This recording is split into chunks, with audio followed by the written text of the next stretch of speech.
તમે ઓલરેડી ઉદાહરણ 2.7 સુધીની ચર્ચા કરી હતી. આપણે એનાથી આ એટલે કેપેસિટન્સવાળા વિભાગને અહીંથી જોઈએ છીએ. Okay, clear? તો આજે જે હું મુદ્દાની ચર્ચા કરું છું એ ચર્ચા છે ડાઇલેક્ટ્રિક. બરાબર છે? તો ડાઇલેક્ટ્રિક અને સુવાહકો હું આખું વર્ણન છે. આપણા ચેપ્ટરની અંદર એ ટોપિક ઘણો વિશાળ રીતે સમજાવેલ છે. આપણે એના ભાગ કરી નાખીએ. બરાબર છે? એટલે આપણો જે પહેલો મુદ્દો આપણે અહીંયા વાત કરી છે એ કરશું સુવાહક અને ડાઇલેક્ટ્રિકની બાહ્ય વિદ્યુત ક્ષેત્રમાં વર્તણૂક. બરાબર? જો કે આમ વિદ્યાર્થી મિત્રો આખો મુદ્દો છે એ થિયોરિટિકલી પૂછે એવો છે. વચ્ચે એક અધ્રુવીય ધ્રુવીય પદાર્થોની નોંધવાળો 2 માર્કનો મુદ્દો એક ટૂંકો બનશે, પણ એના આપણે અલગ પ્રશ્નો તરીકે જ કહેશું. અત્યારે જે સમજાવું છું એ વર્ણન સમજવા માટે અગત્યનું છે. બરાબર? કોઈ એક્ઝામમાં થિયોરિટિકલ લખવા માટે બહુ કંઈ પૂછે એવું ચિંતા કરતા નહીં, પણ સમજો ખાસ. બરાબર છે? પહેલાં તો સમજો કે સુવાહક એટલે શું. તો આપણા મગજમાં એની વ્યાખ્યા છે જ, આપણે ઓલરેડી વ્યાખ્યા કરેલી છે કે જે પદાર્થમાં મુક્ત વીજભાર વાહકો હોય, કે જેમાં વીજભાર મુક્ત રીતે ગતિ કરી શકતા હોય, એને આપણે સુવાહક કહીએ છીએ. તો ડાઇલેક્ટ્રિક એ શબ્દ તમારા માટે કદાચ આમ નવીન લાગે, પણ ઓલરેડી ડાઇલેક્ટ્રિક એટલે શું કે ભાઈ અવાહક પદાર્થ, એને ડાઇલેક્ટ્રિક કહેવાય. ક્લિયર થાય? તો ડાઇલેક્ટ્રિક પદાર્થ એટલે અવાહકો પદાર્થને જ ડાઇલેક્ટ્રિક કહેવાય. બરાબર? તો પહેલા સમજો કે સુવાહક પદાર્થમાં મુક્ત વીજભાર વાહકો હોય છે. ડાઇલેક્ટ્રિક પદાર્થ એટલે અવાહક પદાર્થ જેમાં મુક્ત વીજભાર વાહકો હોતા નથી. ક્લિયર? રેડી? હવે સમજો આપણે એની વર્તણૂક સમજવી છે. આપણે તો શું મેં વ્યાખ્યા ખાલી કરી કે બાહ્ય વિક્ષેપમાં વર્તણૂક શું હોય. તો વિદ્યાર્થી મિત્રો, જ્યારે માની લો કે આ કોઈ સુવાહક છે, એટલે પહેલા આપણે સુવાહકની વર્તણૂક સમજો. સુવાહકને આપણે બાહ્ય ક્ષેત્ર મૂકેલું, ક્ષેત્ર ધારો કે આ દિશામાં છે, એટલે બાહ્ય વિદ્યુત ક્ષેત્ર એને આપણે E0 કહી દઈએ કે આ દિશામાં છે. બરાબર? ક્ષેત્ર હંમેશા યાદ રાખજો કે ધનથી ઋણ હોય.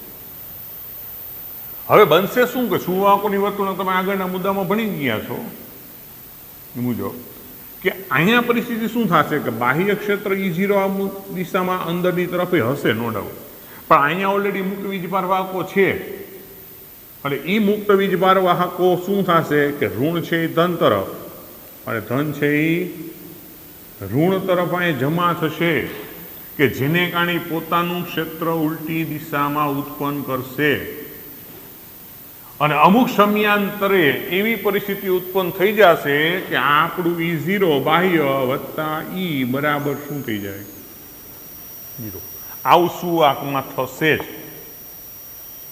એટલે સુવાહકનું ગુણધર્મ અથવા એની વર્તણૂક શું થાય કે જેવું તમે બાહ્ય ક્ષેત્રમાં મૂકો એટલે એમાં મુક્ત વીજભાર વાહકોની ગોઠવણી એવી રીતે થાય કે જેને કારણે આ બાજુ ધનથી ક્ષેત્ર ઋણ છે તો ઋણ ધન તરફ ખેંચાશે, ધન ઋણ તરફ આવશે. તો વિદ્યુત ક્ષેત્રોની વિદ્યુત ભારોની ગોઠવણી એવી રીતના થશે સુવાહકોમાં કે જેને કારણે અંદર પોતાના આ સ્થિત વિદ્યુત ભારો જે સપાટી પર જમા થયા એને લીધે પોતાનું વિદ્યુત ક્ષેત્ર ક્રિએટ કરશે, ઉત્પન્ન કરશે, કે જે બાહ્ય વિદ્યુત ક્ષેત્રની વિરુદ્ધ દિશામાં હશે. ખાસ સમજો, તમને દેખાય પણ જે છે. હવે શું બનશે કે આ ક્ષેત્ર એટલું પ્રબળ બની શકે, અમુક સમયના અંતે આ ક્ષેત્ર એટલું પ્રબળ બની શકશે કારણ કે આમાં વીજભાર છે, મુક્ત વીજભાર છે. અને એટલું પ્રબળ ક્ષેત્ર બનાવી શકશે કે જે આ બાહ્ય ક્ષેત્ર જેટલું જ થઈ જશે, મતલબ બેનો સરવાળો કુલું થઈ જશે 0. આવું થઈ ગયા પછી હવે કોઈ વીજભાર જમા થશે નહીં. આમાં મુક્ત વીજભાર વાહકોની સંખ્યા તો પુષ્કળ હશે, વિદ્યાર્થી યાદ રાખજો, પણ આને બેલેન્સ કરી નાખશે પછી પૂરું, પછી કોઈ વીજભાર ત્યાં જશે નહીં. આ વર્તુળક કેની હોય કે ભાઈ સુવાહકોની. તો એનું થોડું વર્ણન લખી નાખી કે ભાઈ સુવાહકોમાં મુક્ત વીજભારો બાહ્ય ક્ષેત્રની અસર હેઠળ એવી રીતે ગતિ કરી સપાટી પર જમા થશે કે જેથી તેના દ્વારા ઉદ્ભવતું ક્ષેત્ર, એના દ્વારા ઉદ્ભવતું ક્ષેત્ર કોણ છે? ઈ. બરાબર છે? ઈ બાહ્ય ક્ષેત્ર, તો બાહ્ય ક્ષેત્ર કોણ છે? ઈ 0 ની વિરુદ્ધ દિશામાં મળશે, એટલે કે આનો વિરોધ કરશે. બરાબર. અમુક સમય બાદ ઈ બરાબર E0, સોરી, એટલે મૂલ્ય સમજો, એરો કાઢી નાખો, થશે જે વિરુદ્ધ દિશામાં હોવાથી જો એનો સદિશ સરવાળો તમે કરો કે ઈ વત્તા E0 બરાબર શું થશે? 0 થઈ જશે. હવે કોઈ વીજભાર સપાટી તરફ ગતિ કરશે નહીં. રેડી? તો આ સુવાહકની વર્તુળક થઈ, અંદર પરિણામી ક્ષેત્ર 0 કરનાર. પણ આ જ જગ્યાએ વિદ્યાર્થી મિત્રો અવાહક અથવા તો ડાઇલેક્ટ્રિક હોય. બરાબર? આ ડાઇલેક્ટ્રિક, આ ક્ષેત્ર જેમ છે એમ જ દોરું છું, પણ અંદર વર્તુળક એની બદલાશે, આ ક્ષેત્ર. હવે સમજો કે ડાઇલેક્ટ્રિકલ અવાહક એમાં મુક્ત વીજભાર હોતા નથી, પણ વિદ્યુત ક્ષેત્રને કારણે બરાબર વિદ્યુત ભારો પ્રેરિત થાય છે, એમ કહેવાય. શું કહેવાય? વિદ્યુત ભારનું પ્રેરણ થાય છે. બરાબર. આને શું કહેવાય ખરેખર? ડાઇલેક્ટ્રિકનું ધ્રુવીભવન. આપણે એના પછીના આગળના મુદ્દામાં ચર્ચા કરીશું. એટલે શું થાય છે કે ડાઇલેક્ટ્રિકમાં મુક્ત વીજભાર વાહકો પહેલેથી હોતા નથી, ધ્યાન રાખજો, પણ વિદ્યુત ક્ષેત્રની અસર હેઠળ એમાં જે બંધિત વિદ્યુત ભારો હોય છે એના ઉપર બળ તો વિરુદ્ધ દિશામાં લાગે, કારણ કે જે ધન હોય એમાં ઋણ તરફ લાગે, કે વિદ્યુત ક્ષેત્ર હંમેશા ધનથી ઋણ હોય. ખાસ સમજો, આને ઓલરેડી મુક્ત વીજભાર વાહક હતા, એ સીધા ગોઠવાઈ ગયા. આને કોઈ મુક્ત વીજભાર વાહકો નથી, પણ એમાં રહેલા બંધિત વીજભાર ઉપર બાહ્ય વીજક્ષેત્રની અસર થાય. આપણને ખબર, વિદ્યુત ક્ષેત્ર વીજભાર ઉપર બળ લગાડે, F બરાબર QE, અને એ બળ પાછું કેવું હોય? ધન ઉપર ઋણ તરફ ને ઋણ ઉપર ધન તરફ. એટલે કે મુક્ત વીજભાર વાહક ન હોવા છતાં એના બંધિત વીજભાર ઉપર બળ લગવાને કારણે એ વિદ્યુત ભાર સપાટી ઉપર જમા થાય, અને એ જમા થયેલું વિદ્યુત ક્ષેત્ર ઉત્પન્ન કરે, એ પણ વિરુદ્ધ દિશામાં હોય. પણ ખાસ યાદ રાખો, એ વિદ્યુત ક્ષેત્ર ક્યારેય એટલું પ્રબળ ન થઈ શકે કે જેને કારણે એ જવાબ 0 થાય. એટલે ખાસ યાદ રાખજો, વ્યવસ્થિત આકૃતિ શક્તિના નિરીક્ષણ કરજો કે અહીં ઇક્વલ ટુ 0 હોય, વાં શું હોય? Not equal to 0. એટલે વિદ્યુત ક્ષેત્ર ઘટાડે ક્લિયર થાય, પણ 0 કરી શકતું વિરુદ્ધ દિશા. એટલે ઘટાડે આ 0 કરી નાખે, ઓલું ખાલી ઘટાડે પણ 0 કરી શકતું નથી. અહીંયા પરિસ્થિતિ શું થશે કે ધન સામું ઋણ, આ વિદ્યુત ક્ષેત્ર E0 આ દિશામાં છે જ, E0 બરાબર. અહીંયા ધન ઋણ જમા થયું એ પોતાનું વિદ્યુત ક્ષેત્ર ઉત્પન્ન કરશે ઈ, પણ અહીંયા ક્યારે એવું નહીં થાય કે E0 વત્તા E બરાબર 0 લે, નોટ ઇક્વલ ટુ 0 લે. વળખી ના જોજો આખું શું થશે, 0 થશે. ટૂંકમાં ઘટાડશે માત્ર, કારણ કે એનું કારણ કે અહીંયા તો વિદ્યુતભાર હતા જ નહીં, આને કારણે તો ઉત્પન્ન થયા. કોઈ વસ્તુ જેને કારણે ઉત્પન્ન થાય એનો કંઈ વિરોધ ન કરીએ. સમજાણું? ક્લિયર થાય? અહીંયા તો ઓલરેડી હતા જ. ક્લિયર થઈ છે? અહીંયા ઓલરેડી મુક્ત હતા, એટલે બેની અસર 0 થઈ શકે, શક્યતા છે ને હોય જ, થાય. અહીંયા થતી નથી, ખાસ મગજમાં યાદ રાખજો. એટલે બાહ્ય ક્ષેત્રમાં વર્તુળકમાં એક જ મુદ્દો ખાસ ક્લિયર, ડાયલેક્ટ્રિકલ અવાહક.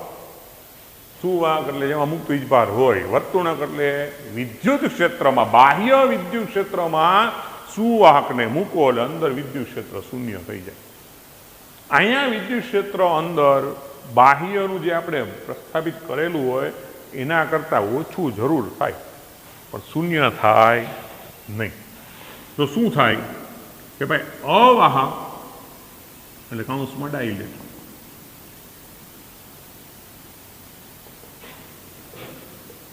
मुक्त वीजभार होता नहीं, परंतु बाह्य वीज क्षेत्र ની હાજરીને કારણે બંધિત વીજભાર પર બળ લાગતા તે આકૃતિમાં દર્શાવ્યા મુજબ સપાટી પર જમા થશે અને બાહ્ય ક્ષેત્ર E0 ની વિરુદ્ધ દિશામાં પોતાનું ક્ષેત્ર E ઉત્પન્ન કરે છે. ઓકે, શું કરે છે? પોતાની વિરુદ્ધ દિશા. એટલે આ કોનું છે? અવાહકનું. ચિત્ર કોનું દોર્યું છે? અવાહક અથવા તો ડાયલેક્ટ્રિક. આ કેટલું છે? સુવાહકનું. એટલે વિદ્યુત ઉત્પન્ન કરે છે, બરાબર. પણ યાદ રાખજો, પરંતુ અહીં E0 plus E is not equal to 0 થશે, કારણ કે E ક્યારે એટલું પ્રબળ નહીં થાય કે જેને કારણે વિરોધ કરીને 0 કરી નાખશે. ક્લિયર થાય? એટલે વર્તુળકમાં માત્ર આપણા મગજમાં 2 પોઈન્ટ, ખાસ 2 પોઈન્ટ યાદ રહેવા જોઈએ કે બાહ્ય ક્ષેત્રમાં સુવાહકને મૂકો તો અંદર વિદ્યુત ક્ષેત્ર 0 હોય, અવાહકને મૂકો એટલે ક્ષેત્ર ઘટે, પણ 0 થઈ શકતું નથી, નોટ ઇક્વલ ટુ 0. બરાબર. અહીંયા શું કહી શકીએ? અંદરનું ક્ષેત્ર ઘટે છે, બરાબર, શૂન્ય થઈ શકતું નથી. ઓકે, ટૂંકમાં અને બહુ ક્લિયર સમજૂતી આટલી વસ્તુ યાદ રાખો. ઓકે, જોઈ લો, સ્ક્રીનશોટ લેવો હોય તો લઈ લેજો.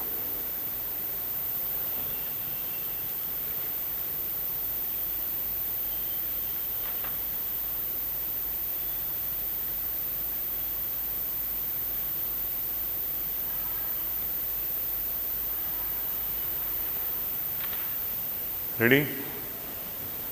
હવે મિત્રો અહીંયા એક નાનો એવો ટોપિક, આ ટોપિક તો વાત પૂરી થઈ ગઈ, બરાબર. હવે જે આપણે જે વાત કરી કે આવું થયું, હું ધન ને ઋણ જમા થયા, એને શું કહેવાય? પદાર્થનું ધ્રુવીભવન કહેવાય, બરાબર. એટલે ધ્રુવીભવન શું, એનો નાનો મુદ્દો ચર્ચા કરી અને પછી ડાયલેક્ટ્રિકના પ્રકારો વિશે આપણે વાતો કરીએ. તો હવે જે હું લખું છું એ મુદ્દે એવું લખું છું કે ડાઇલેક્ટ્રિકનું ધ્રુવીભવન. તો વિદ્યાર્થી આપણે શું કીધું કે ભાઈ સુવાહકને બાહ્ય ક્ષેત્રમાં મૂકતા તેની અંદરનું પરિણામી ક્ષેત્ર શું થઈ ગયું? શૂન્ય થાય છે. પણ જ્યારે તમે ડાઇલેક્ટ્રિકને મૂકો, ડાઇલેક્ટ્રિક પદાર્થને બાહ્ય ક્ષેત્રમાં મૂકતા અંદરનું પરિણામી ક્ષેત્ર ઘટે છે. બરાબર, પરિણામી ક્ષેત્ર ઘટે છે, પરંતુ બાહ્ય ક્ષેત્રને સંપૂર્ણ નાબૂદ કરી શકતું નથી. બાહ્ય ક્ષેત્ર ઘટે ખરા, પરિણામી ક્ષેત્ર ઘટે, પણ બાહ્ય ક્ષેત્રની સંપૂર્ણ નાબૂદ નથી કરી શકતું, કે જેને કારણે શું થાય કે ભાઈ પરિણામી ક્ષેત્ર 0 થઈ જાય એવું થતું નથી, નાબૂદ કરી શકતું નથી. પદાર્થની સપાટી પર બંધિત વીજભાર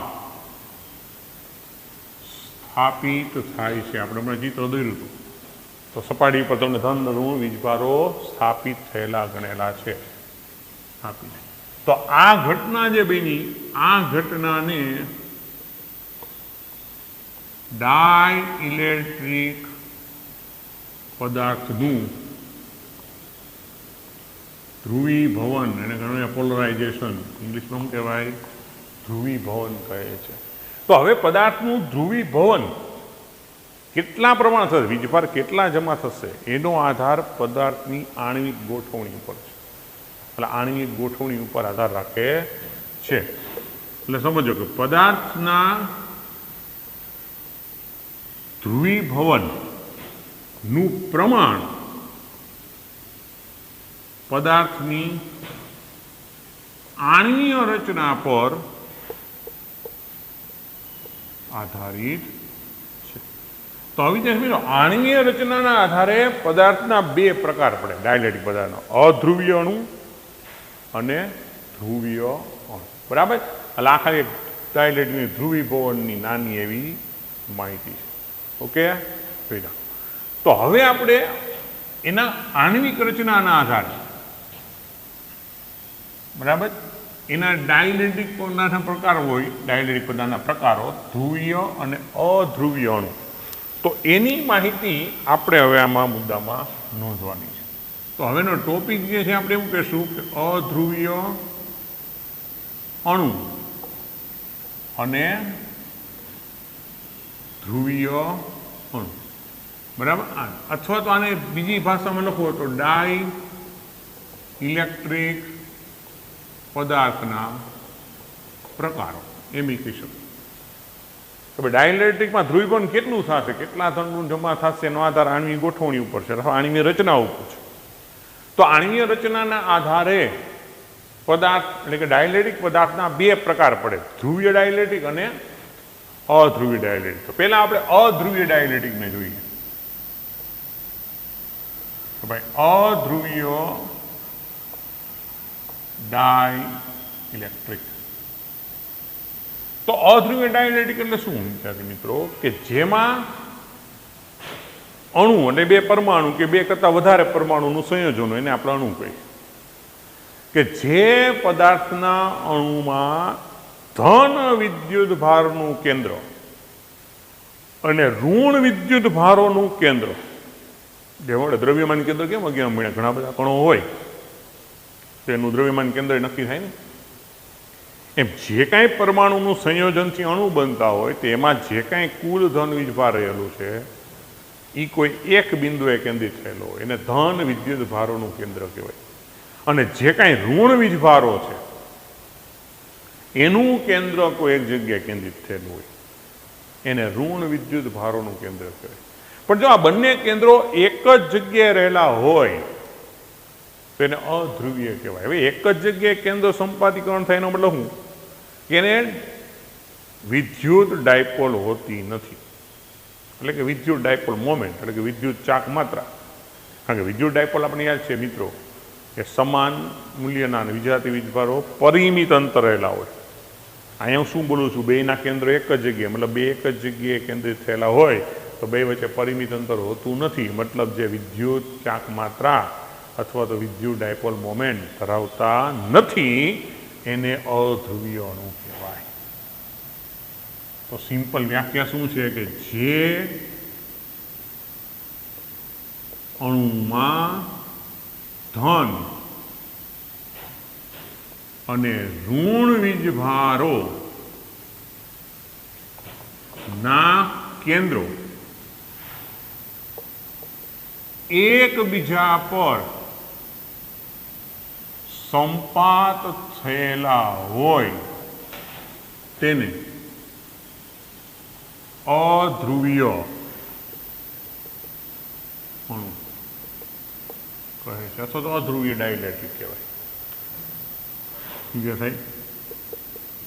આવા અણુઓ કાયમી વિદ્યુત ડાયપોલ મોમેન્ટ, વિદ્યુત ચાક માત્રા ધરાવતા નથી. દાખલા તરીકે ઓક્સિજન, હાઇડ્રોજન, CO2 વગેરે.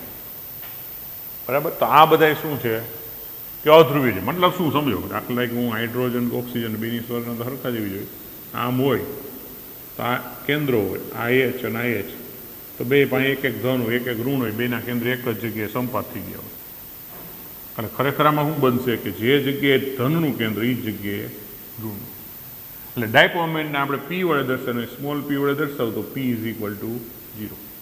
દાખલા કે કાર્બન ડાયોક્સાઇડ હોય તો આ કાર્બન, પછી બે બાજુ ઓક્સિજન,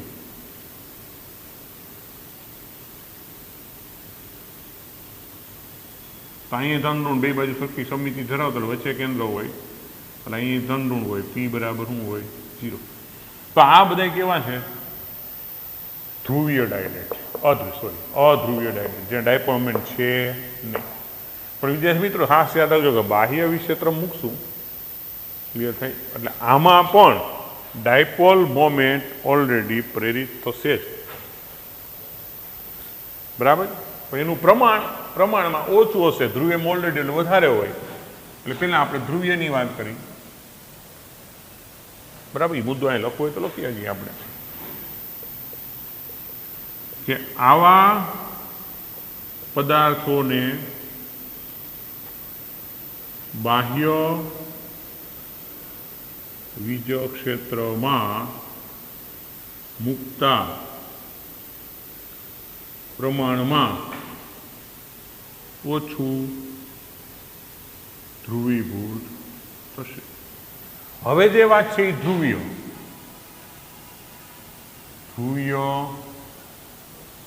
ડાઇલેક્ટ્રિક. તો ધ્રુવીય ડાઇલેક્ટ્રિક આને પોલાર કહેવાય, આને નોન પોલાર કહેવાય. બરાબર. ઇંગ્લિશમાં લખવું હોય તો નોન પોલાર, આને કહેવાય પોલાર ડાઇલેક્ટ્રિક. તો હવે આનાથી ઉલટું અધ્રુવીય સમજાય, એટલે ધ્રુવીયનું ક્લિયર થઈ જવું છે મગજમાં કે જે પદાર્થના અણુમાં ધન અને ઋણના કેન્દ્રો, ધન અને ઋણ વીજભારના કેન્દ્રો કોઈ એક જગ્યાએ સંપાદ ન થતા પરિમિત અંતર રહેલા હોય, એટલે જુદા જુદા સ્થાને હોય, એટલે કે ડાયપોલ મોમેન્ટ ધરાવતા હોય, તો એને શું કહેવાય ધ્રુવીય ડાઇલેક્ટ્રિક. એટલે આપણે આના મતલબ કે જે અણુમાં ધન અને ઋણ વીજભારના કેન્દ્રો જુદા જુદા સ્થાને હોય, એટલે કે આપણે આમાં મોડો મુદ્દો નથી, એટલે કે કાયમી વિદ્યુત ડાયપોલ મોમેન્ટ ધરાવતા હોય તેને અધ્રુવીય ડાઇલેક્ટ્રિક પદાર્થ કહે છે. એટલે આને કાયમી ડાયપોલ મોમેન્ટ છે. બરાબર છે. દાખલા તરીકે HCl, બરાબર છે, H2O. તો HClમાં આ H અને આ Cl, તો આને ચોક્કસ ડાયપોલ મોમેન્ટ હોય. મતલબ સમજજો, બરાબર છે, કે અહીંયા plus H plus Cl minus, ઓલાની ડાયપોલ મોમેન્ટ 0 હોતી નથી. બેના કેન્દ્રો જુદા જુદા હોય, અહીંયા એક જ જગ્યાએ સંપાત્ય હોય. દાખલા તરીકે H2O, બરાબર, આ O એની સાથે આમ H, તો અહીંયા શું હોય કે ડાયપોલ મોમેન્ટ હોય P is not equal to 0. તો આ બધા અધ્રુવીય ડાઇલેક્ટ્રિક છે. ક્લિયર થાય? પણ આવા પદાર્થમાં, બરાબર, આવા પદાર્થને બાહ્ય ક્ષેત્રમાં મૂકતા પ્રમાણમાં થોડું વધારે ધ્રુવીભવન મળે. ઓકે, તો કોને ધ્રુવી ડાઇલેક્ટ્રિક કહેવાય, કોને અધ્રુવીય ડાઇલેક્ટ્રિક કહેવાય? ખાસ કે જેમાં ધન ને ઋણના કેન્દ્રો સંપાત, જેમાં ડાયપોલ મોમેન્ટ નથી, એ અધ્રુવીય. જેમાં ધન ને ઋણના કેન્દ્રો જુદા જુદા, જેમાં કાયમી ડાયપોલ મોમેન્ટ છે, એ ધ્રુવીય. ક્લિયર થાય? કદાચ 2 માર્ક પછી શોર્ટ ટર્મ પૂછ્યા અથવા ઉદાહરણ યાદ રાખજો, કોણ ધ્રુવીય છે ને કોણ અધ્રુવીય છે. ઓકે, જોઈ નાખો.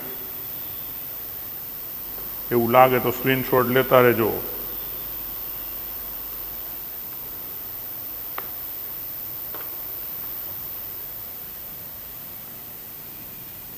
તો હવે જે વિદ્યાર્થી મિત્રો આપણે ચર્ચા કરવી છે, હમણાં જે આપણે જનરલ ચર્ચા કરી બાહ્ય વિક્ષેત્રમાં, બરાબર, અવાહકની વર્તુણક, હવે એ સંદર્ભમાં આપણે હવે બાહ્ય વિક્ષેત્રમાં ધ્રુવીય કે અધ્રુવીય ની વર્તુણક અને એના આધારે એનું પોલરાઇઝેશન, અને એના આધારે એક પ્રકાર એનું આવે છે રેખીય સમદિગ્ધર્મી ડાયલેક્ટ્રિક અથવા તો રેખીય ડાયલેક્ટ્રિક. સિમ્પલમાં બોલો એ શું છે? તો હવેનો જે મુદ્દો છે એનાનો આપણે એવો ચર્ચા કરશું કે બાહ્ય ક્ષેત્રમાં ધ્રુવીય અને અધ્રુવીય ડાઇલેક્ટ્રિકની વર્તુણક. કે બાહ્ય ક્ષેત્રમાં ધ્રુવીય અને અધ્રુવીયની વર્તુણક કેવી હોય? તો સમજો કે મિત્રો પહેલા આપણે ચિત્ર દોરીએ કે માની લો આ આપણું અધ્રુવીય.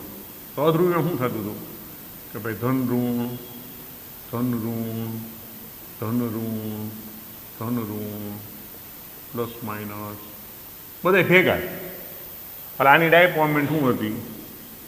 0. હવે જેને બાહ્ય ક્ષેત્રમાં મૂકવામાં આવશે,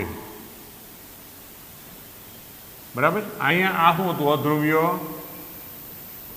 બાહ્ય ક્ષેત્રની ગેરહાજરીમાં, બરાબર, અધ્રુવીય બાહ્ય ક્ષેત્રની ગેરહાજરી, જ્યાં P = 0. હવે જે હું ચિત્ર દોરું એ અધ્રુવીય બાહ્ય ક્ષેત્રની હાજરી. એટલે શું થશે કે આ ધન ઋણ ભેગા હતા, પણ હવે મેં ક્ષેત્ર દાખલ કર્યું. ક્ષેત્ર હંમેશા ધનથી ઋણ હોય તો ભૂલાવવું જ ન જોઈએ મગજમાં. તો એને કારણે શું થશે કે આ જે હતું એ છૂટા પડશે. અહીંયા ઋણ, અહીંયા ધન, ઋણ ધન, બરાબર, ઋણ ધન. ટૂંકમાં અહીંયા જે કેન્દ્રિત થયેલા એ બધા જુદા પડશે. તો અહીંયા શું થાય? આપણે શું લખશું? કે અધ્રુવીય અણુમાં વીજ ક્ષેત્રની ગેરહાજરી, વીજ ક્ષેત્રની ગેરહાજરીમાં ધન અને ઋણના કેન્દ્રો સંપાત થયેલા હોય છે. આકૃતિ 1 બરાબર, અથવા 1 નંબર આપી દીધા અને આકૃતિ 2 અહીં લખી નાખવાનું. આકૃતિ 1 બાહ્ય ક્ષેત્રમાં મુકતા ક્ષેત્ર દ્વારા ધન અને ઋણના કેન્દ્રો પર પરસ્પર વિરુદ્ધ દિશામાં બળ લાગવાથી શું થશે કે ક્ષેત્ર ધનથી ઋણ છે, એટલે આનું જે ઋણ હશે એ ધન તરફ ખેંચાશે, ધન હશે ઋણ. અહીંયા જે કેન્દ્ર સંપાત થાય ઋણ અને ધન, એટલે ધન લાગવાથી બરાબર જે છૂટા પડી ડાયપોલની રચના કરે છે. અંશમાં આકૃતિ. હવે ડાયપોલ બન્યા પછી થાય શું કે આ ડાયપોલ જે છે એ આ વિદ્યુત ક્ષેત્ર છે ડાયપોલને ક્ષેત્રને સમાંતર ગોઠવવાનો પ્રયત્ન કરે. ક્લિયર થાય કે અહીં બાહ્ય ક્ષેત્ર ઉદ્ભવતી ડાયપોલને ક્ષેત્રને સમાંતર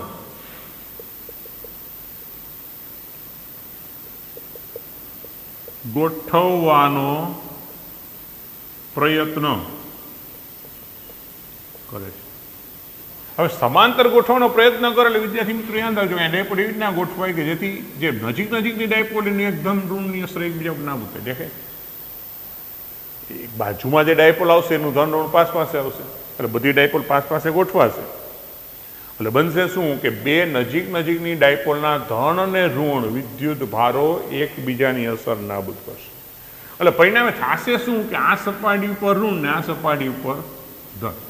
એટલે અંદરના ભાગમાં કોઈ પરિણામી વિદ્યુત ભાર હશે નહીં. આમે જો સમજો કે આપણે આગળ ડાયપોલ પરનો કુલ વિદ્યુત ભાર શૂન્ય જ હોય, ક્લિયર થાય, પણ એનું ક્ષેત્ર શૂન્ય ન હોય કારણ કે એના સ્થાન જુદા જુદા હોય. અને એ ગોઠવવાનો પ્રયત્ન કરે છે જેને લીધે ક્રમશઃ આવતી ડાયપોલના પાસેના ધન અને ઋણ એકબીજાની અસર નાબૂદ કરી નાખશે. પરિણામે પદાર્થને સપાટી ઉપર વિદ્યુતભાર જમા થઈને કાંઈક ડાયપોલ મોમેન્ટ મળશે, નો ડાઉટ. તો એ ડાયપોલ મોમેન્ટનું એકમ કદ દીઠ જેટલી ડાયપોલ, કારણ કે પદાર્થ મૂક્યો ને કે કદ તો હોય, તો એકમ કદ દીઠ જે ડાયપોલ મોમેન્ટ મળે એને પોલરાઇઝેશનની તીવ્રતા, એનો સિમ્બોલ એ પી છે, ધ્યાન રાખજો, મળે. અને એનો આધાર કેના ઉપર હોય કે બાહ્ય ક્ષેત્ર ઉપર. એટલે કે બાહ્ય ક્ષેત્રને સમજો, બાહ્ય ક્ષેત્ર વધારે હોય તો વધારે ડાયપોલની દિશામાં ગોઠવે તો ડાયપોલ મોમેન્ટ વધે, તો એકમ કદ દીઠ ડાયપોલ મોમેન્ટ વધે. એટલે કે જે એકમ કદ દીઠ ડાયપોલ મોમેન્ટ પ્રેરિત થઈ છે એ કોના સમપ્રમાણમાં હોય છે? વિદ્યુત ક્ષેત્રના સમપ્રમાણમાં હોય. એ સપ્રમાણ અચળાંક કંઈ મૂકશું, ક્લિયર થાય. અને એ સમીકરણનું જે સમાધાન કરે એને આપણે રેખીય સમદિગ્ધર્મી ડાયરેક્ટ્રિક કહીએ છીએ. જો આ ધ્રુવીયની ચર્ચા ખૂબ અગત્યની છે. ધ્રુવીયમાં તો બહુ જાજી ચર્ચા નથી. એટલે પ્રયત્ન કરે છે, બરાબર, જેને લીધે પદાર્થને કંઈક પરિણામી ડાયપોલ મોમેન્ટ મળે. એને કારણે પદાર્થને કાંઈક પરિણામી ડાયપોલ મોમેન્ટ મળે. તો પદાર્થમાં એકમ કદ દીઠ પ્રેરિત ડાયપોલ મોમેન્ટને પોલેરાઇઝેશન ની તીવ્રતા કૌંસમાં પી કહે છે. તો વિદ્યાર્થી તો અહીંયા જે પી કહું ને આમ એના માટે આમ કેપિટલ પી એવો સિમ્બોલ સમજો. અને ઓલું એકમ કદ દીઠ ડાયપોલમેન્ટ પોલરાઇઝેશનની તીવ્રતા કહેલા આ વ્યાખ્યા થઈ છે કે પોલરાઇઝેશન તીવ્રતા પી કોને કહે છે. બરાબર છે. અહીં મળતી પી ઈના સમપ્રમાણમાં હોય તો આપણે શું લખશું? પી ચલે છે ઈ. અને અહીંયા ચલન દૂર કરશો એટલે અચળાંક મૂકશો. જો આ ચલણને ખાસ સમજાય, એક્સ નથી, જો હું કેમ ડ્રો કરું આમ અને પછી આ ઈ સિમ્બોલ ઇલેક્ટ્રિક માટે, કારણ કે આવું જ આપણું ચુંબક માટે સંજ્ઞા આવશે. બરાબર. એ શું સમજ તો ચલન દૂર કરવા મૂક્યું. બરાબર. આ સમીકરણ મળ્યું. તો જે ડાઇલેક્ટ્રિક ઉપરોક્ત સમીકરણનું પાલન કરે તેને રેખીય સમદિગ્ધર્મી ડાઇલેક્ટ્રિક કહે છે. રેખીય સમદિગ્ધર્મી ડાઇલેક્ટ્રિક કોને કહેવાય? તો જે ડાઇલેક્ટ્રિક પી બરાબર કાઈ ઇન્ટુ ઈ સમીકરણને 100% અનુસરે એને રેખીય સમદિગ્ધર્મી કહેવાય. અહીં કાઈ ઈને ઇલેક્ટ્રિક સસેપ્ટિબિલિટી કહે છે. ડાઇલેક્ટ્રિકને શું કહેવાય? ઇલેક્ટ્રિક સસેપ્ટિબિલિટી કહે છે. એનો આધાર કેના ઉપર હોય? કે જેનો આધાર આણ્વિક રચના પર છે. બરાબર. આ રેખીયનો આધારમાં ઇલેક્ટ્રિક સસેપ્ટિબિલિટી જે મળી એનો આધાર કેના ઉપર છે? એનું મૂલ્ય હોય કેના ઉપર આધાર રાખે? કે આણ્વિક રચના કેવી છે. તો જુદા જુદા માટે ઇલેક્ટ્રિક સસેપ્ટિબિલિટી મૂલ્યો જુદું જુદું હોય છે. ક્લિયર થાય? તો અધ્રુવીયની સાપેક્ષમાં આપણે પહેલાં આપણે અધ્રુવીયની વાત કરી. અધ્રુવીય માટેના સંદર્ભમાં આપણે આવી વાતો ચર્ચા કરવાની છે. જોઈ લો, પછી ધ્રુવીય ચિત્ર દોરો બોર્ડમાં વ્યવસ્થિત સમાય જાય. ઓકે.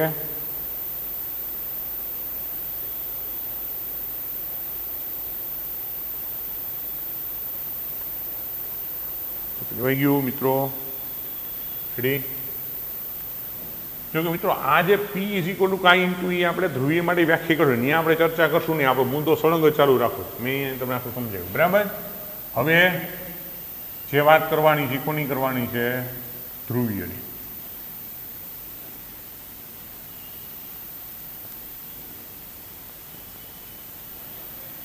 હવે ધ્રુવીયમાં આ જ વસ્તુની ચર્ચા આપણે કરવાની. જો પોલરાઇઝેશનની તીવ્રતા પી ને પી ઇઝ ઇક્વલ ટુ કાઈ ઇન્ટુ ઈ મુદ્દો બંને માટે સમાન રહેશે. હવે માત્ર ડિફરન્સ શું આવશે? થોડો ડિફરન્સ ધ્રુવીય માટે. કારણ કે અહીંયા શું બને છે કે ઓલરેડી ડાયપોલમેન્ટ છે, તો એની વર્તણૂક શું થાય? તો હવે શું થશે કે ધ્રુવીયનું તમે ચિત્ર દોરો એટલે ખાસ સમજ, એને ડાયપોલમેન્ટ હોય ખરા વિદ્યાર્થી મિત્રો, પણ એ પાછી હોય કેવી? અસ્તવ્યસ્ત. સમજો. એટલે બાહ્ય ક્ષેત્રની ગેરહાજરીમાં એને પરિણામી ડાયપોલમેન્ટ હોવા છતાં આડે ધડ દોરી નાખવાની ચિંતા ન કરતા રહે કે ટેક્સ્ટ બુકમાં આવી દોરી, પણ આમાં અસ્તવ્યસ્ત દોરવાય. ક્લિયર થાય? તો અહીંયા શું છે? ધ્રુવીય અણુ બાહ્ય ક્ષેત્રની ગેરહાજરી. એટલે અહીંયા ડાયપોલમેન્ટ 0 છે, ભલે ને એના અણુ ડાયપોલમેન્ટ ધરાવે તો પરિણામી ડાયપોલમેન્ટ તો શૂન્ય જોઈએ. હવે એને જ્યારે પાછું બાહ્ય ક્ષેત્રમાં ગોઠવો ત્યારે સમજો, એ ગોઠવવાનો પ્રયત્ન કરે. માની લો ક્ષેત્ર મેં આમ આપ્યું છે, તો ક્ષેત્ર હંમેશા ધનથી ઋણ. બરાબર. પણ એમ 100% સમાંતર, એટલે અહીંયા ઋણ આવે, અહીંયા ધન આવે, પછી આમ હોય તો એનું ઋણ ધન, પછી આમ હોય તો ઋણ ધન. જો સમજો, મેં બધાયના ઋણ છે આ બાજુ, બધાય સમાંતર નથી. એ સમાંતર ગોઠવવાનો પ્રયત્ન કરે પણ એને હવે પોતાની સ્થિતિ ઉર્જા હોય. આગળ ચર્ચા કરેલા આવી ટૂંકમાં એક જ બાજુ ઋણ છે. આ બેમાં આ અસ્વ્યસ્ત છે અને આ અસ્વ્યસ્ત સાવ ન કહી શકાય. બરાબર છે. એટલે અહીંયા શું બનશે કે ધ્રુવીય ડાઇલેક્ટ્રિક બાહ્ય ક્ષેત્રની હાજરીમાં, એટલે અહીંયા P is not equal to 0. એ 0 થશે નહીં. હવે સમજો તો શું વર્ણન લખી કે ભાઈ ધ્રુવીય ડાઇલેક્ટ્રિક કાયમી વિદ્યુત ચાક માત્રા ધરાવે છે, નો ડાઉટ. પરંતુ બાહ્ય ક્ષેત્રની ગેરહાજરીમાં આવી ડાયપોલ વ્યસ્ત ગોઠવાયેલ હોય છે, માટે પરિણામી ચાક માત્રા ધરાવતા નથી. બરાબર છે? ક્યાં દેખાય? આકૃતિ 1. આને આપણે 1 નંબર કીધી, આને 2. પણ હવે જો ધ્રુવીય ડાઇલેક્ટ્રિકને બાહ્ય ક્ષેત્રમાં મૂકવામાં આવે, હવે જો બાહ્ય ક્ષેત્રમાં મૂકવું તો ડાયપોલ ક્ષેત્રની દિશામાં ગોઠવવાનો પ્રયત્ન કરે. બરાબર? ડાયપોલ ગોઠવવાનો પોતે ગોઠવાઈ જાય એવો પ્રયત્ન કરે છે. પણ અહીંયા જે મિત્રો હવે શબ્દ જે આપણું ખાશે, અહીંયા જે ગોઠવણી થાય છે એ ગોઠવણી કેટલા પ્રમાણમાં થશે એનો આધાર 2 બાબત ઉપર છે. નંબર 1 કે ભાઈ આ જે ડાયપોલ મોમેન્ટ છે એને બાહ્ય ક્ષેત્રમાં પોતાની કાંઈક વિદ્યુત સ્થિતિ ઉર્જા હશે, આ સમજ. અને નંબર 2 કે તાપમાનને અનુલક્ષીની ઉષ્મીય ગતિ ઉર્જા હશે, જે 3/2 કેવીટી 11મા ધોરણમાં એક મુજબ. તો અહીંયા ડાયપોલ મોમેન્ટ જે ગોઠવાશે, સમાંતર ગોઠવાશે, એટલે કે ધ્રુવીભવન થવાની જે ઘટના છે એનો આધાર 2 બાબત ઉપર છે, અથવા તો 2 પેરામીટર ઉપર રહેલો છે. એક બાહ્ય ક્ષેત્રમાં ડાયપોલની સ્થિતિ ઉર્જા, ભાઈ U = -P.E, એટલે બીજા ચેપ્ટરમાં તમે આગળ મુદ્દો ચર્ચા કર્યો છે. અને બીજી છે એની ઉષ્મીય ગતિ ઉર્જા. આ 2 એકબીજાને જ્યારે બેલેન્સ કરે અથવા તો 2 સમાન થઈ જાય ને તો 100% ડાયપોલ ગોઠવાઈ શકે સમાંતર. પણ મોટા ભાગે એવું બને કે ઉષ્મીય ગતિ ઉર્જાનું મૂલ્ય એની ડાયપોલની સ્થિતિ ઉર્જા કરતાં થોડા ઘણા અંશે વધારે હોય, એટલે 100% કદાચ શક્ય ન બને. જે મેં ચિત્ર બનાવ્યું છે આવું મેક્ઝિમમ ડાયપોલ મોમેન્ટ ક્રિએટ થાય એવી પરિસ્થિતિ આવે તો એ બધાની ચર્ચા કરીએ કે હવે ડાઇલેક્ટ્રિકનું કેટલું ધ્રુવીભવન થશે તેનો આધાર 2 રાશિઓ પર છે. નંબર 1 બાહ્ય ક્ષેત્રને લીધે ડાયપોલની સ્થિતિ ઉર્જા, આમ લખું U = -P.E. અને નંબર 2 ઉષ્મીય ગતિ ઉર્જા, એટલે કે K = 3/2 કેવીટી. બરાબર? ક્લિયર થાય? એટલે આની 2 શક્યતા બને. કાં તો આ 2 સમાન થઈ જાય તો ડાયપોલ 100% ગોઠવાય. બીજું કે જો તાપમાન એબ્સોલ્યુટ 0 થાય તો 100% ગોઠવાઈ શકે છે. તો અહીં U = K થાય અથવા તો T = 0 હોય તો બધી જ ડાયપોલ સમાંતરમાં ગોઠવાઈ શકે, જે આદર્શ પરિસ્થિતિ છે. બરાબર? આ પરિસ્થિતિ નોર્મલી મળે નહીં. પણ આપણે જ્યાં આગળ ચર્ચા કરશું એ આદર્શ પરિસ્થિતિમાં જ કરશું. ક્લિયર થાય? એટલે આપણી આગળની જે ચર્ચા છે આદર્શ પરિસ્થિતિ, એટલે આપણે 100% એક દિશામાં ગોઠવાયેલી ગણીને જ આગળનો મુદ્દાની ચર્ચા કરશું. પણ એ આપણે નેક્સ્ટ પીરિયડમાં જોશું. અત્યારે આપણો લેક્ચર પૂરો. આનો સ્ક્રીનશોટ લઈ લેજો. ઓકે.